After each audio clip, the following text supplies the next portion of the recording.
My grandmother died, leaving her estate to her two sons, my dad's brothers, and my brother, 23 male, and I. My dad had estranged my grandmother for the last 15 years of her life, but my brother and I maintain a relationship with her. In her will, she specifically noted that she was giving the share of her estate that would have otherwise gone to my father, to my brother and I, divided in two. My parents have been extremely adamant that this money is theirs, that my father should have never been written out of the will, as the money was his birthright. My mom has told me that this money is the only thing that will give my dad his dignity back, so that he is of equal value to his two brothers who received money. My grandmother wronged them, and from their perspective, she did this to get back at them. I've dealt with my uncles and the lawyers of the estate the past 2 years as all of this has unfolded. I maintained a relationship with my grandmother up until her last day. I visited her while she was in palliative care. My father did not. He sent a text message to her through my cell phone during her last week. My father and mother have cut me off from the rest of my extended family, both on my dad's side and my mom's side. All for reasons I still don't entirely understand, as I was very young when it happened. They've told me a bit about why this happened, but it has been very surface level. They say it was because the family judged them beyond reasons that were repairable. When speaking to my parents about wanting to give them some money, but keep some for my future and to help me pay off my student loans, they responded by telling me that I'm not poor enough for this money. I don't eat Kraft dinner every night. I have a full-time job, and my level of stress financially is incongruent with my spending habits. Also, that I have trouble seeing things from a different perspective, because if I understood why my dad needed this money to retain his dignity, I wouldn't be fighting this. They also desperately financially need this money. My dad is unemployed and my mom only has her pension for them both. I'm worried my dad will cut me out if I don't give him my entire share of the estate. My brother is so scared of losing my parents that he just decided to give them the entirety of his share. I'm trying to stand my ground. I love my parents. I just want them to have some accountability for everything that's happened, and that I maintained a relationship with my grandma, and that means something. They are adamant that the money is theirs, and I'm only being given it because they allowed me to have a relationship with her and didn't cut me off from her. I feel guilty that I will not be maintaining my grandmother's wishes, but I also don't want to lose the only family I have left. Not the a-hole. It's not your dad's birthright. Your grandmother decided who she wanted her estate to go to, and it wasn't him. Stand your ground. Don't let his greed change your mind. Not the a-hole. It's your money now. Your grandmother left it to you, not your parents. Do not let them tell you otherwise. Also, if you are old enough to search and find the rest of your family, do it, and find out why they cut your parents off. I would risk losing the parents to find a better family. They're in hard times because your father doesn't want to work. That's not on you. Not the a-hole. The idea your mom has that money equals dignity is totally materialistic BS mega nonsense. Your money is not your identity, and anyone that is unfortunate enough to think it is, they are deluded. Money is not dignity. Money is not character. But that money is yours, legally, rightfully, and morally given by your grandmother. The rest of the BS is just a family squabble about status. Sack that crap off. If your dad wanted to be included in the inheritance, he should have thought about how estranging your grandma would affect that before it was too late. My 43 female husband is in his 70s and has been suffering from a myriad of health problems. Meanwhile, our youngest child is 3 years old, and we have a total of 5 kids ranging from 3 to 17. He's pretty much an absentee owner in his business now. His older 3 kids are in their 30s. They all decided not to go to college, but are all employed right now. I will be fine when my husband is gone, because I know how to run his business, and our homes are all paid for. But I want my kids to be able to get the independent head start in life, where they can have their own money and spend or invest it in a way they liked. No offense, but his older kids already had their chance to decide what they want to do with their lives, and I'm sure if they had asked my husband, he would have been able to help. However, every time his older 3 kids tried something, they were adamant that their dad have nothing to do with it, and they generally have a combative relationship with their dad. After his latest health scare, I realized I had to bring up estate matters with my husband. We sat down and talked, and I said that overall, if our kids were to split his assets 5 ways as opposed to 8 ways, that would be more money for themselves. And while it could never replace him, if God forbid he wasn't able to guide them into adulthood, it would be more beneficial to them than their siblings, whose windows of exploration are gone. My husband said he has always had a strained relationship with his kids, and he's been there enough through their childhood, trying to get them to value their education, but they all ended up taking unstable paths, and in the end, that was their doing. More discussion followed, but yesterday we sat down with his lawyers and had his will amended so that his older 3 kids get a very small lump sum, around $300, leaving our kids and myself as the primary beneficiaries. Am I the a-hole? My husband and I have been the most important people in each other's lives, and I do the same for him. You're the a-hole. You're 30 years younger than him, and just convinced him to cut his kids that aren't yours out of the will. Everything about this sounds shady. You're the a-hole. Those kids have just as much right to inherit, regardless of age. Also, just because that's the way the will is, doesn't mean those kids can't challenge it due to your influence. They could effectively drain the estate through court battles over it. $300 each? Yeah, you're the a-hole. You're the a-hole.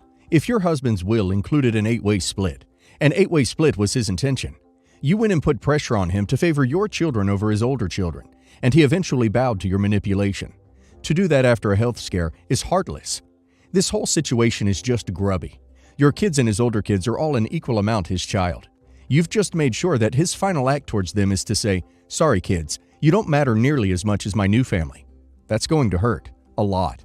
And it's probably going to cost your kids any positive interactions with their siblings in the future. I, 25 female, just found out my husband, 26 male, has been cheating on me. We have been together for 6 years, engaged for almost 2 years, and married for just over a year now. So my husband's family would always take his side on everything, even if they don't have both sides of the story. My husband started drinking heavily in November 2022. They all saw how bad it was getting at family events, but still they made up excuses. He cheated on me 2 days before Christmas. I found out and consoled his mother, since she had to deal with his cheating father. She gave him a speech and said I should stand by his side while he is working on being a better man. 2 weeks ago, I caught him red-handed and called his mother to come and get him. I don't want him in my home or even near me. After the call, his brother phoned me and asked if it was possible that my husband can please stay, and I need to be patient. I told him if they don't pick him up, I will be calling the cops to escort him off the premises. My brother-in-law and mother-in-law finally came to pick him up. Once he was gone, I posted all the screenshots I had as evidence on his family's group, removed myself, and deleted the group, which means those images will be there forever. My sister-in-law is getting married in April. I was one of her bridesmaids. They already started to make my dress for me, and they paid for my seat to be there. Bear in mind, I paid for the dress, so that is on my account. Once she saw the screenshots, she sent me a message saying how sorry she is about everything, and she hopes I'm okay. The next message was, "I really don't want to sound selfish, but are you still coming to the wedding? The dress was made just for you, and I'm not asking someone else." I was shocked, but kindly replied, "I'm not sure. There's a lot of things going through my mind at the moment. I'll let you know." The next day, while I started to pack my stuff to move, she asked again will I be attending. I said with everything going on right now, I think I will pass. It's not only that she's making everything about her, it's also I have to be around my cheating husband's family, smile, and wave and act as if nothing is wrong. Am I the a-hole for telling my sister-in-law that I will not be attending the wedding and giving up my seat they paid for? Not the a-hole. I'm flabbergasted with all of this. The sister-in-law would still expect you to be at the wedding? With the series of events with your husband, your reluctance to attend is more than warranted. I don't think there's enough social bandwidth in the world to convince me to play nice in that situation. Either the family is really clueless, or extremely optimistic that you and your husband will patch things up. No a-holes, except your husband and his mom and brother. I can understand why she needs to know, depending on when the wedding is in April. Maybe she could have waited to ask, but I can see why she felt the need to ask. But ultimately, while I'm sorry this is affecting her, her brother did this. He chose to cheat, and at least 2 members of his family chose to try to guilt-trip you into just accepting it. You're not obligated to be around them. No a-holes, but she was okay to ask because she really needs to make alternative plans. And she was actually nice for asking you, and not just kicking you out of the wedding. But you are fine not to go. I, 53 female, and my wife, Abby, 50 female, have been together for over 30 years, and married for 20. We adopted our son, Jack, when he was a toddler after his parents had died. He is now 20. Bringing him up wasn't without its difficulties, but all in all, he was a good kid. Good grades, good judgment, didn't cause trouble on purpose. He always loved spending time with us, watching TV with us, and in his teen years, even began cooking with us and became somewhat of a Gordon Ramsay. I noticed things changed a bit after we adopted our daughter at the age of 7, Sam. He was 15. She was a troubled kid, bounced around a lot in the foster care system. For a while, he loved her and really enjoyed being around her and showing her that this house was safe, which was basically all the things my wife and I were trying to do. I want it to be clear that we never asked him to be a parent. That was our job. He always offered to do things with her and would often choose to be around her rather than his friends. He never had to babysit her, but he did on occasion during small emergencies. He seemed slightly annoyed with her, but always told us that it was just a bit frustrating to deal with her sometimes. For info, when I say Sam was troubled, I mean she'd hide food, hide herself, and shut down a lot. There was no anger. We still deal with the echoes of some of this today. We do have her in therapy to this day, and she's much better. Soon after his 19th birthday, he met a girl, 18 at the time, and his personality began to change. He grew resentful of us, of Sam. He'd make these weird or hostile comments toward Abby or me, and occasionally I'd catch him telling Sam about her bio family.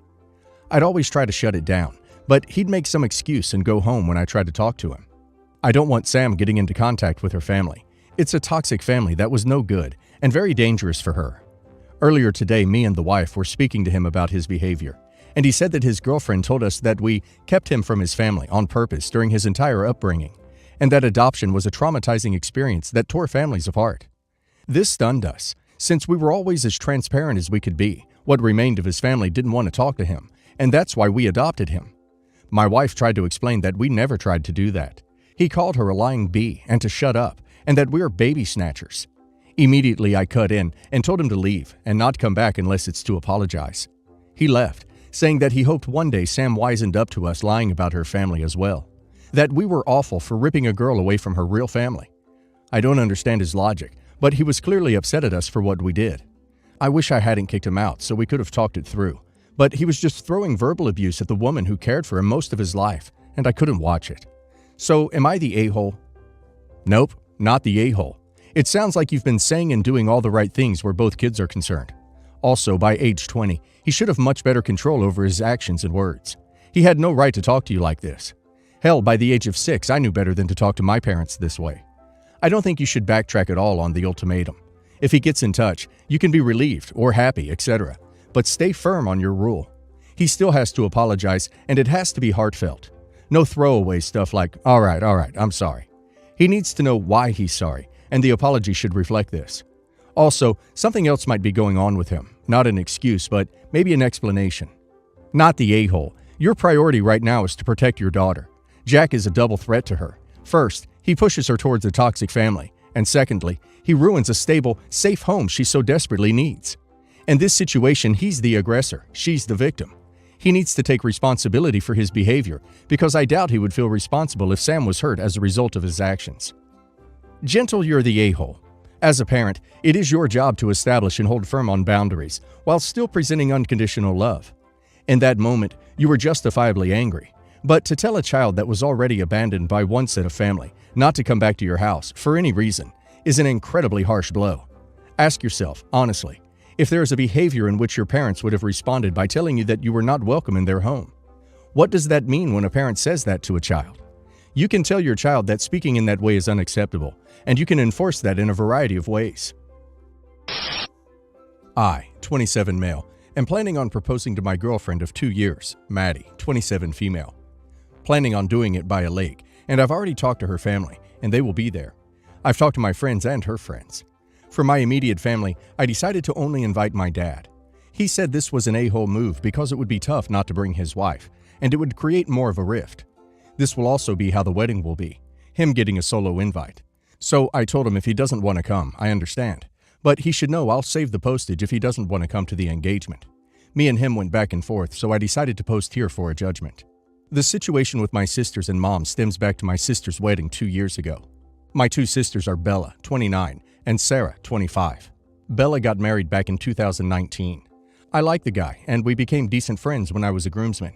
I live halfway across the country, so traveling back is tough, and I only do it for big events. I was heavily involved in my sister's first wedding. I went to the showers, bachelor party, wedding, and it was a pretty expensive couple weeks, but I was willing. 2 years ago, my sister cheats on her husband with her current husband, gets a divorce, and engaged within like 3 months. I was across the country and not tuned into the situation, but my mom's stance on it pissed me off. She was always the big, do the right thing type, religious and judgmental of others. Whenever she told me about the second wedding happening, I was like, am I supposed to support this? She got livid and said I need to be there and support as a family. I said if she would pay my ticket, my hotel, and all other expenses to come home, then I would. But I'm not dropping $1,000 to come home for a cheater's second wedding within 3 years, who didn't even respect her first wedding. My mom lost it on me, and she said she would not pay for me, but I had to be there. I said I heard you're dropping $10,000 on this wedding, So you'll finance a second wedding, but not your son's plane ticket home? She hung up, and that's pretty much the last conversation we've had. I didn't go to the wedding. I also refused Bella's husband's offer to be a groomsman, which pissed off my other sister. Because of all the drama, I was told not to come home for the holidays. I was given the silent treatment by my mom and sisters. I started dating my girlfriend around this time, and we went on a trip. I posted pics of us, and my sisters commented under the photos rude things about me being too cheap to buy a plane ticket, but will spend money on trips. So I blocked them both, and haven't spoken to them since. My dad is the only one I keep in contact with, so that's why he's getting a solo invite. He wants the drama to end, and thinks me giving a solo invite puts him in a losing spot. I told him that it's his wife's fault and the situation is where it is. So it's really not my fault. Am I the a-hole? Not the a-hole, but you should have told them you'd be there for the third wedding. Not the a-hole, but understand you have put your father in the middle of an impossible situation. You need to tell your mom in very clear communication why you didn't make the trip to the second wedding without anger. Offer an olive branch that if she does XX, you will work on your relationship with her. She is your mother, and time is far too short for BS. Not the a-hole, and that was real fast how your religious and pious mother suddenly pulled the family card to excuse her daughter's lying, betrayal, and cheating. Is sister the golden child? Sure feels like she is.